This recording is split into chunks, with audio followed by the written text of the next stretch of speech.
Tabay tem recompensa de $10,000. Fiscal Mayor Mr. Henry Hamburgers e jefe interino de KPCN José Rosales ta informa a comunidade que atraco que tomou lugar já a noite tabata hopi tristo.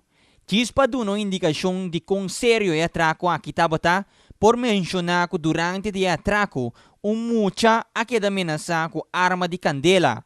Essa aqui tá algo hopi sério para sobra esta causa trauma enorme para a vítima em particular para mucha. Banda 16, fiscal maior e jefe interino de corpo policial tá hasi uma chamada urgente na comunidade para alerta para o seguinte. Tem indicação forte que de sospechoso não lo ha quedado unha em sua cara durante o atraco.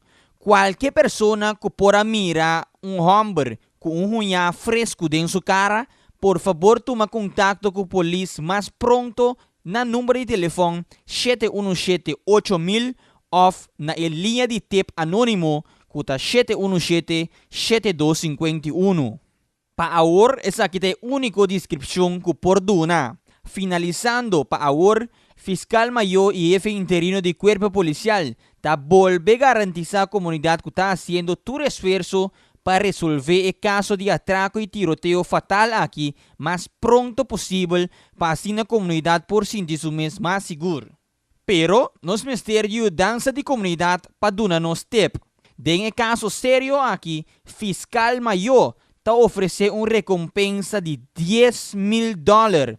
E que tinha tip que está conduzir na detenção e of perseguição penal de of mais sospechoso de caso aqui, tá bini na remarque para a recompensa. E suma de recompensa tá depende de contribuição de tip para o que se trata a investigação aqui.